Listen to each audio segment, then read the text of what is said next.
Party పెట్టినప్పుడు మీరు ఎప్పుడైనా సరే ఒక్కసారి గుర్తు తెచ్చుకోండి. ఆయన పార్టీలో ఉన్నదంతా కూడా మేధావులు బడుగు బలహీన వర్గాల వారి. అలాంటి వ్యక్తిని మనం మరవలేము.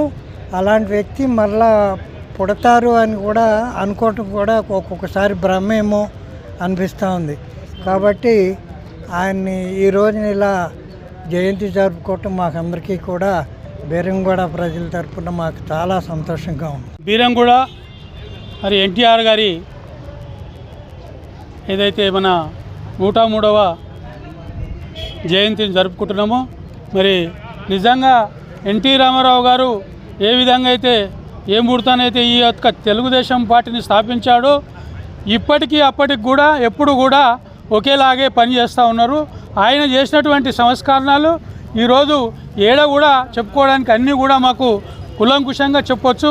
ఈరోజు మహిళలకైతేనేమి, అదేవిధంగా మండలి వ్యవస్థాకరణనైతేమి, అదేవిధంగా లేడీస్కు రిజర్వేషన్ అయితేనేమి, ఇంకా మరి 2 రూపాయల కిలో బియ్యం అయితేనేమి, అదేవిధంగా ఈ యొక్క మద్యపాన నిషేధం అయితేనేమి, ఇవన్నిటిని కూడా మరి అన్నగారు పార్టీ స్థాపించిన ఏదైతే వాగ్దానాలు చేసినో అన్నిటిని కూడా ఫుల్ఫిల్ చేసేసి ప్రజల యొక్క మన్ననలను పొందేసి ఈరోజు దేశ విదేశాల లోపల తెలుగు జాతి తెలంగాణ యొక్క ఈ యొక్క మన ఏపీ యొక్క పూర్తి మన తెలుగుదేశం పార్టీ తరఫునే ఈరోజు ప్రపంచం మొత్తం కూడా తెలుగు జాతిని గుర్తుపట్టే విధంగా ఈ యొక్క కార్యక్రమాలు చేసిండు.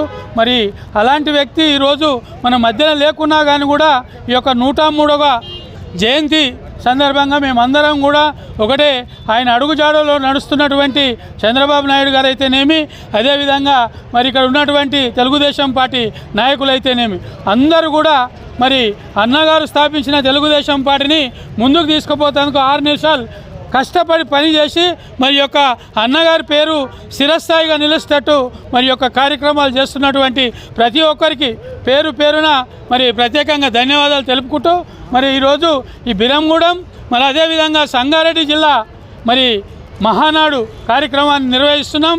నిన్న కూడా మరి యొక్క మహానాడు కార్యక్రమం తెలుగుదేశం పార్టీ సంగారెడ్డిలో కార్యక్రమాన్ని నిర్వహించడం జరిగింది. ఈరోజు కూడా సెకండ్ డే మరి ఈ యొక్క మహానాడు కార్యక్రమం సంగారెడ్డి లోపల ఉన్నది కాబట్టి ఇక్కడ రామచంద్రపురం అయితేనేమి, బీరంగూడ మరి ఈ యొక్క అన్నగారి యొక్క జయంతి కార్యక్రమం అయితేనేమి ఇవన్నిటిని కూడా చేసుకొని అన్నదాన కార్యక్రమం కూడా ఉంది. అక్కడ అన్నదాన కార్యక్రమంలో పాలు పంచుకొని అదేవిధంగా సంగారెడ్డికి కూడా ఈరోజు పోతాం. జోహార్ ఎన్టీఆర్.